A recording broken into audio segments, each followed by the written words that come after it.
Да не те фаќа трема од стич. Ама едина има зошто јас сум стич. Зошто? Затоа што сватив дека кога некој прави сериозен подкаст, луѓето не го гледаат. Ама ако слушнат дека има подкаст со стич и адвокатка, сите ќе отворат да видат што е. Па да, се согласувам, да. Ама и ќе тргнам кава тако. Малку е контраверзно. И плюс облеков сако, за да бидеме на исто ниво. Фала. Да, како си? Добро сум. Ти како си? Супер. Супер сум и јас. Многу ми е драго дека си денес дел од овој подкаст. И Сти на мене. еве можеме за почеток да се представиш на оние што ќе го гледаат подкастот. Која си ти, што работиш и слично. Јас сум Медина Зекировиќ Фазлаги, од Скопје, тука работам како адвокат, тука живеам. Најмногу од својата работа го работам деловното право, облигационо право и така натаму. Добро. Јас денес те повикав за да разговараме на една актуелна, можеби не толку актуелна тема, интернет насилство. Сите сме свесни дека тоа постои, но ретко кој така некако имам чувство дека се става под тепех. Не знам кој е твојот впечаток за истото. Веројатно би се сложиле, може и не. Па да. Така некако како се друго да е побитно освен тоа. Па еве од она што ти го работиш, што во законодавството се смета за интернет насилство? Па знаете како македонското законодавство нема унифицирана законска дефиниција за интернет насилство, значи сите тие облици на вознемирување, интернет измами, следење, објавување туги фотографии без дозвола или надвор од дозволата за која што е дадена и други облици под кои подразбирам интернет насилство, се регулирани со повеќе закони. Значи, кривичниот законник ја регулира таа област, законот за спречување и заштита на жените од семејното насилство, законот за заштита на лични податоци, законот за заштита на деца, законот за основно средно образование. Така да интернет насилството, кога зборуваме за интернет насилство, значи тоа е еден широк спектар на едни негативни противправни дејствија кои што се регулирани во повеќе закони. Така да речеме на пример во кривичниот законник дел од тие дејствија како што се загрозување, закана, и така натаму, ширење на расистички, ксенофобичен материјал, ширење на национална омраза, и нетрпеливост. Значи, сите тие дејствија исполнуваат одредени кривични дела од кривичниот законник, како што е компјутерска измама, насилство, загрозување на безбедноста, ширење расистички, ксенофобичен материјал, следење, демнење, кое што е ново од 2023 дело додадено. Така да, тој дигитален свет е да кажем еден голем предизвик за законодавецот, како и да го опфати во својата законска рамка, така и на самите институции да ги спроведуваат тие закони, да ги следат, да сузбиваат тие појави. Ако добро те разбрав, значи не постои конкретен закон за интернет насилство, туку постојат повеќе закони каде што некој може да се пронајде ако се соочи со некаков напад на интернет просторот. Да. Значи се зависи од состојбата, од околностите на случајот.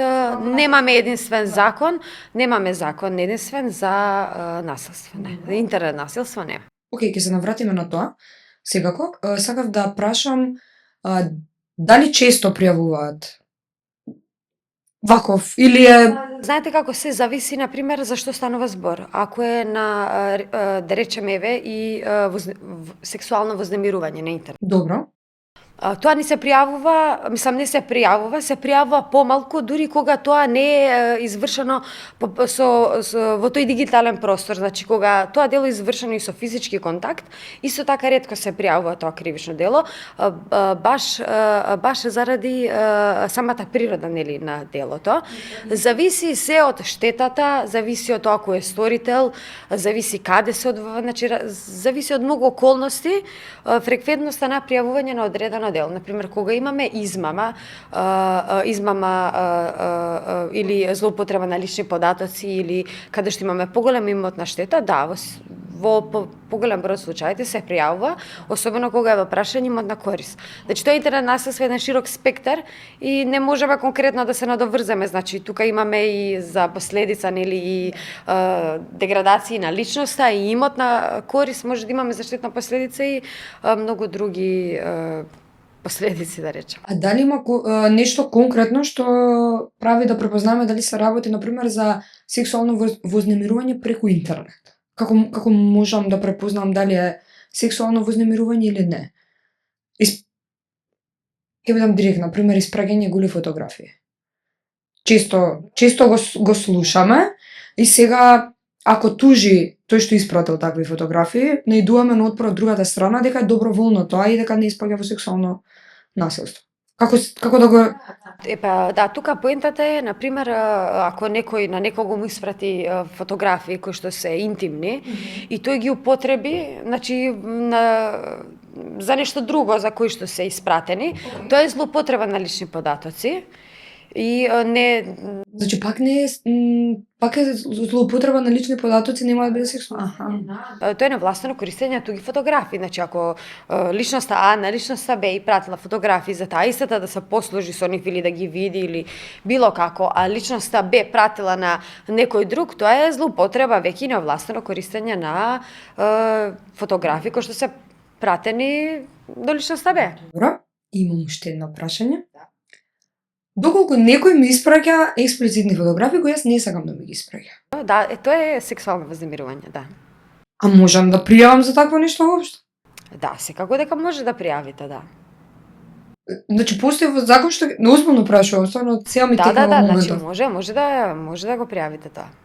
Ако не го блокирам, не го почитува моето поставување на граница дека не сакам да ми испраќа такви фотографии, можам да пријавам и спаѓа во сексуално вознемирување. Да. Стварно не го знаев ова. Ти благодарам. Немам таква случка, ама баш сега ми текна дека се случува и дека многу често го занемаруваат и него ни искористуваат. Вака од интернет насилството, значи мој впечаток дека најмногу е тоа базирано, родово базирано насилство, имаме многу тоа интернет насилство, врсничко насилство, значи сајбербулингот кај деца е многу застапен, дури од тој физичкиот булинг, мислам дека се преселени во тој дигитален простор и на тој начин конкретно за деца вршат. Па да. Мислам, знаете ми ги деца сега споделување на содржини, исмејување, TikTok платформи. Па има многу користат. мрежи сега, нели, тие се развиваат секојдневно и дури самите деца користат мрежи кои што на нас не ни се познати. А дали тие истите платформи како TikTok, Instagram, Facebook, каде што се случува тоа интернет насилство, мислите дека треба да имаат поинаква политика на функционирање? Затоа што, например, претходно имаше закон кој гласаше дека под 18 години не смееш да користиш социјална мрежа и сега со од време на време таа граница се намалува и некако се можеш да користиш ако имаш надзор од родител, ама тоа реално никој не го користи.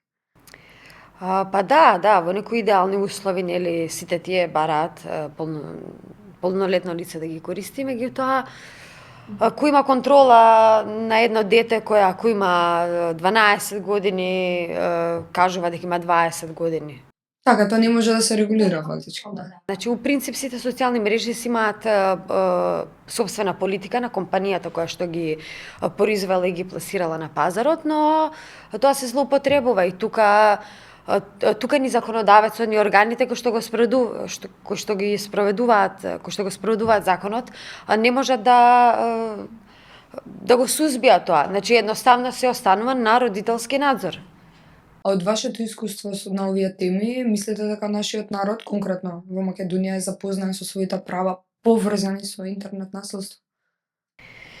Па мислам мислам дека да, зашто нека нас интернетот од вчера многумина се соочиле со злоупотреба на лични податоци, злоупотреба на податоци од кредитни картички и така натаму, посебно нели што беа измамите со брзите кредити, значи тие сите се со посредство на интернет, нели, сите на тој начин се извршуваат, така да, мислам дека се запознаени, можеби за некој дела се уште нема развиена свест дека и сите треба да се пријавуваат, за нив треба гласно да се зборува, кој што ги напоменав, нели, тоа родово базирано насилство, сексуално вознемирување, мислам дека тие уште се во некои кругови, делови, Како средини, табу. како табу тема, Како табу да. тема, Едноставно самите жртви не сакаат ниту двојна виктимизација да си вршат самите на себе, ниту сакаат да се изложуваат на тој срам, веќе се изложени, но да, мислам дека доволно се запознаени. А дали откако ќе пријават нешто се случува? Дали тој процес се третира како реален судски процес или заглавува некаде и така станува? Се зависи за што зборуваме, нели, интернасилството. Затоа што ние ги имаме законите. Да. Ако зборуваме, например, дека судската пракса не ги третира многу овие дела, значи не можеме тука да го ставиме фокусот само на судот кој што води постапката. Значи тоа има една многу покомплексна постапка пред судот. Да, ова прво пријавувањето, доприносот, не доприносот, туку соработката на жртвата во самата постапка, институциите кои што спроведуваат истрага, значи жртвата на тоа дело, било кое да е, значи дали обезбедила траги, дали обезбедила докази, во смисла се случувало во пракса, значи жртвата под емоции, нели, кога ќе се случи нешто на интернет, еве на пример објавување на некоја непожелна содржина, заборава тоа да го документира во смисла да обезбеди материјален доказ, па така не прави ни принтскрин и ништо, и сега вие за да влезете да направите дигитална трага, тоа е многу по да, не е невозможно, не е невозможно, меѓутоа е потешко. Имаме примена на неколку закони тука, и тие закони и во сите тие ситуации што се јавуваат, некогаш имаме и правни празнини, значи да имаме некоја ситуација која што не може да се подведе под ниту еден закон, а имаме исто така и закони кои што се во директна колизија. Па имаме ситуации каде што да речем извршителот не е од Македонија, а нашето законодавство важи во границите на територијата на Македонија. Значи може да е така, да. И сега, да, мислам, има и меѓународна соработка и во тие постапки и сето тоа, меѓутоа тоа е бавно, така да јас не можам да кажам дека тоа секогаш е до судот, нели? Но судските постапки во принцип, особено во последно време, се доста бавни, но не можам да кажам дека судот е вистинската причина, нели, за тоа. Имаме и позитивна пракса во тој правец. Случајот што беше со јавна соба, мислам, во 2020 година, на социјалната мрежа Телеграм, каде што се споделува порнографски содржини од деца, заврши со правосилна пресуда. Мислам дека за двајцата администратори имаше ефективна затворска казна. А колку траше целиот тој процес? Не се сеќавам. Па не се сеќавам, мислам дека брзо одеше. Бидејќи беше многу медиумски експониран. Тоа ќе го кажав, тоа беше уште да не се разрешеше, па ќе имаше поголем проблем. А, например, некој што не може да биде толку медиумски експониран, зборуваме за човек што не е јавна личност, што нема такви моки, да речам, за да биде случајот побрз. Добро, тука беше јавно експониран, бидејќи тука имаше во една мала доза и јавен интерес, бидејќи многу луѓе беа инволвирани во тоа, да. Инфлуенсери беа, ако добро се сеќавам. Па искрено не се сеќавам јас на такви детали, какви што беа, од еден професионален аспект тоа го запратив тогаш. Па, у принцип, судските постапки бавни се, мислам, знаете како луѓето имаат перцепција дека ако денес некој ми е оштетил, дека јас веќе за недела дена си ќе се врати во нормална состојба. Значи тоа не е тоа така во пракса, меѓутоа потребно е да се развие и таа правна култура во тој дел, во смисла дека сите такви дејства и непожелни ситуации треба да се решаваат во правна постапка, без разлика дали е судска или вонсудска, затоа што ако на некого му биде изречена казна или санкција, значи тоа не делува само према тој што го извршил, туку и према сите други, ерга омнес дека во иднина никој нема да се осмели истото да го прави. Да, затоа и сакав да разговараме на оваа тема, затоа што на некој можеби ќе му значи самото тоа дека процесот е долг, ама не значи дека не е нерешлив, дека нели, позитивен исход мора да има, може да има, само треба да се почека и да бидеме потрпеливи. Еве за оние што не се толку правно едуцирани, да речам, затоа што и самата кажавте дека правната едукација можеби не ни е на сите на највисоко ниво. И во рете, растеме и како држава и како луѓе и се едуцираме преку различни медиуми, како може еден човек, која е постапката за јас да пријавам интернет насилство? Каде прво треба да се јавам, вака како почекори, за чисто оние што не се запознаени да можат наедноставно да разберат што треба да направат ако се соочат со такво насилство. Па, пак ќе кажам, зависи. Полиција, например. Не, зависи, например, што е самата фактичка состојба за што станува збор. Например, еве, ако зборуваме за вознемирување. Многу е важно жртвата во каков однос е со сторителот, дали е познат. Ако е познат, ако е во партнерски однос или е бивш партнер, тогаш зборуваме за семено насилство, нели? И тука, нели, се инволвирани други институции како што е Центарот за социјални работи. Ако не е познат, ќе пријави во органите на прогонот, во МВР, или ќе поднесе предлог до обвинителството. Значи, сепак се зависи, нели, од околностите, односот меѓу жртвата, кога, дали имаме штетна дали имаме имотна корис и така. А за говор на омраза, коментари, например, со лажна клевета, кои шират, например, вознемирување, нарушување на јавен ред и мир, лажна клевета. Имам такво право, например, некој ако пише недолечен коментар за мене, што не е вистина, дали имам право да го пријавам? Да, секако дека имате, да. И во полиција прво се пријавува или се бара адвокат кој потоа ќе те... Па сега кога ви кажала дека се бара адвокат да не биде сватено како лична реклама, не, значи во полиција се пријавуваат дела кои што се гонат по службена должност. Меѓутоа и тој што не знае, нели, ако отиде и каже, полицијата може да го упати дека не може да постапува да состави за него кривична пријава и да го упати да се ангажира адвокат или правник или Значи, не, во некои постапки да не е потребен адвокат, во некои постапки е потребен адвокат. Полицијата должна да те насочи доколку види дека ти не се снаоѓаш баш најдобро, да те насочи на точниот пат за да го решиш случајот. Добро. Дали мислиш дека социјалните медиуми, социјалните мрежи денеска влијаат и го зголемуваат насилството или пак може да се искористат за тоа да се подобри? Од искуство. Професионално, па и не мора професионално, и лично, како... Па еве и професионално и лично, па да, со оглед на тоа дека интернетот е секојдневие веќе на човекот, алатка без која што не може да се функционира. Да, јас дури мислам дека насилството е позастапено на интернет отколку традиционалните форми на насилство, да.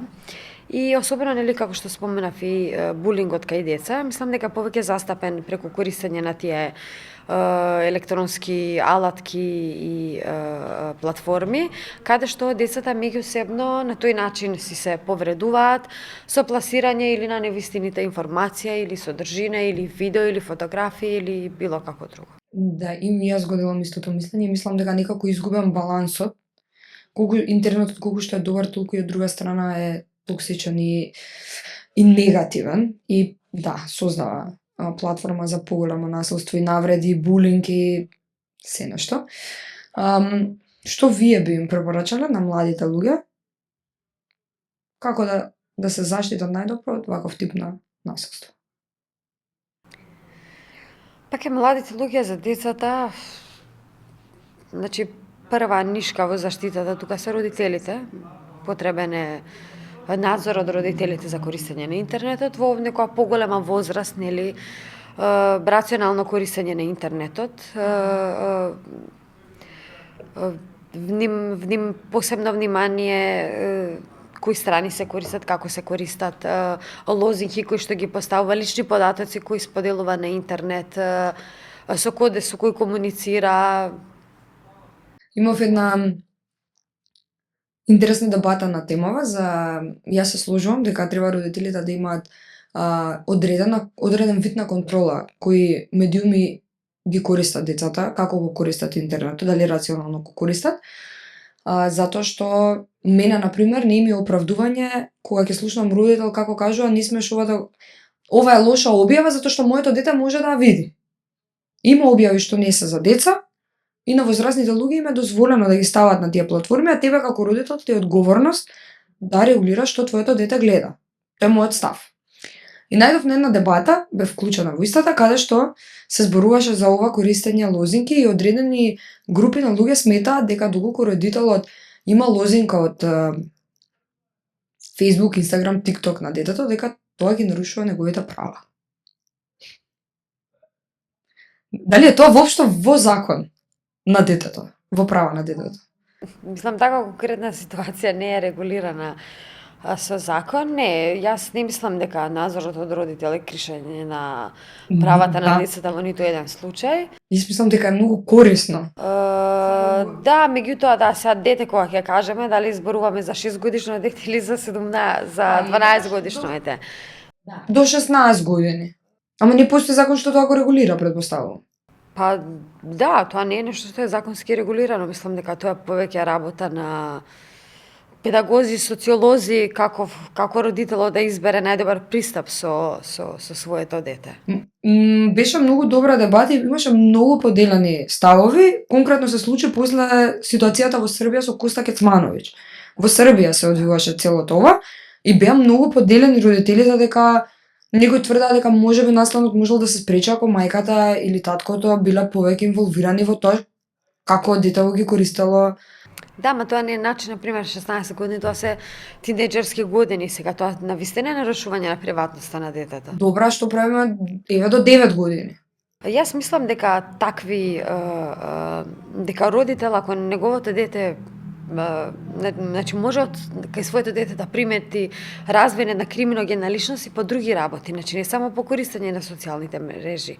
Ако му го има паспорт, ако пишу да гледа, да има надзор со кој како што пишува, мислам дека и родителот најмалку пак ја дознае од ако му влегува во неговата приватност, да.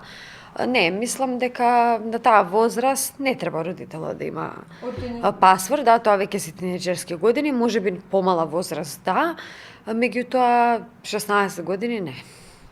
Добро, ама сепак тука, па веројатно и на Балканот тоа не е регулирано со специфичен закон што тоа може да го... Па не ни може да се регулира, значи не ни може да се регулира, затоа што тоа е дом и сега не може државата да интервенира како дома ќе се уредуваат односите во смисла кој на кого ќе му знае лозинка или како нели може да има препораки како е најдобро и се. Едукација, совети, да, таков тип на регулација не, ниту може тоа да биде и законски и уставно, ниту пак е изводливо такво нешто да регулирате. Не може да влиза во закон практично. Како такво? Па да. Добро. И за крај, што според вас е потребно да се смени или подобри, дали во законодавството, дали во образованието, за да имаме една поефикасна борба против интернет насилството? Или можеби пак мислите дека сме на добар пат? Еве вака од искуство и од се она што го имате и работено и гледано и... Што би можело да се смени? Што знам, тоа што немаме единствен закон за интернет насилството, можеби мое мислење дека недостасува еден центар за координација во смисла кој би ги работел сите овие дела на што ги опфаќа тоа интернет насилство, нели, бидејќи тука имаме некои кривични дела, некои не се кривични дела, нели, само се обични вознемирувања. Може би еден центар така за координација каде што би им помагал на луѓето, нели, на кој начин да го решат тоа, дали вон судски или судски, да ги упатат, да ги информираат. Тоа веќе е предмет на судска постапка и на тој начин треба да ја терате постапката. Сега мислам дека се формираше и совет за сајбер безбедност. Сајбер безбедност кај децата. Сега мислам дека тука ги опфаќаат само училишна возраст, значи координација практично на сите актери што се во образовниот систем, нели, за спречување на насилство, правилно користење на интернет, спречување на злоупотреби и така натаму. Тој ранг центар како координативен центар, мислам дека можеби би ја олеснил работата на сите оние жртви на тоа интернет насилство без разлика на возраста. во суштина тоа и како што напоменав, за некои правни ситуации имаме правни празнини, за некои ситуации имаме колизија на два закони, каде што двата закони може да се сметат за меродавни за една правна ситуација. Меѓутоа и тие правни празнини, знаете како сега интернетот е простор кој што и тој дигиталниот свет постојано се развива. Значи, дури може да кажеме и во минута и законодавецот не може да се го дозволи тоа темпо така да го следи. Така да тоа е голем предизвик за законодавството да ги регулира, меѓутоа уште поголем предизвик е и на органите кои што работат на сузбивање и изнаоѓање. Исто така е голем предизвик сите тие ситуации да ги покријат, нели, и да имаат соодветна едукација на кадри. Може би една од мерките кои што јас би ги спомнала, тоа е зголемена едукација на кадрите кои што работат на компјутерски криминал. Едукација и на родителите, и на децата, и на возрастните, посебно на децата и на тинејџерите, да стекнат заење што представува интернет злоупотреба, значи дека некои действија не се дело веќе од детска игра, туку се сериозни, може да направат сериозни последици кај некој човек како психички, нели така и физички. И има посебни методи да препознаат на таа перцепција дека тие дела се казниви, значи так. ние се повеќе случаи тие традиционални кривични дела да ги напуштаме и да сите тие да се пренесуваат во тој дигиталниот свет. Сега нели нормално некој како што убиство и силување не може, меѓутоа голем број традиционалните дела значи веќе се случуваат и преку интернет, така да. За убиства тука не сме имале се уште случај, фала Богу, ама во Америка конкретно мислам дека имало наведување за да дојде до помагање во самоубиство и така натаму. Така да. И се надевам дека ќе го спречиме тоа. Дека ќе успееме нешто. И идејата со центарот е со развојот, мислам дека се уште не сме загрозени од. Ама мислам дека идејата со центарот е фантастична. Не сум ја чула до сега. И ако се поврзам со претходната гостинка со која зборувавме на исто тема интернет насилство, сватив дека она што веројатно највеќе недостасува кај нас на нашите простори е професионална поддршка на темите. Дека тоа што го велите вие, треба да има еден центар каде што луѓето ќе дојдат, ќе добијат едукација како да се заштитат и од таму ќе се насочат на кај. Добро, знаете како имаме и тоа, не дека нема поддршка. Например, има поддршка за жртви на семејно насилство, нели? Под семејно насилство се подразбира и психичко вознемирување. Така да не дека нема, нели? Меѓутоа еве како интернет насилство како посебен, засебен, различен од ова, да, мислам дека одлично би функционирал и можеби луѓето би се охрабриле, нели, да се одважат дека едноставно не сакат никој ни да ги следи, ни да им праќа вознемирувачки содржини, ниту да ги малтретира, ниту да ги смеува или било какви други форми на насилство. Нема да се чувствуваат дека се сами и веројатно не би се чувствувале ни толку збунати затоа што ќе имаат едно место кое што ќе се однесува на таа тема, да речеме, или на тој конкретен проблем. Имаме ние, мислам, има повеќе места, нели, кои што регулираат одредени области, нели, меѓутоа се во прашање тоа како во пракса ќе се спроведе. Значи имаме совршени закони, меѓутоа тие закони навистина има потешкоти со голем дел од законите како се спроведуваат. Да, и тоа не е само на тема интернет насилство. Да, не е тоа само за интернет насилство, така да меѓутоа за сигурно би олеснила работата. Да. И исто како што имаме правна култура, еколошка култура и така натаму, веројатно нас ни недостасува една интернет култура на сите, посебно на оние младите корисници на интернет просторите. Добре, Дина, ти благодарам што беше дел од овој наш подкаст. Како се чувствуваше додека зборуваш со Стич? Одлично. Ти благодарам. И се надевам дека ќе да видиме пак и ти посакувам многу успех. Фала ви многу, истинава.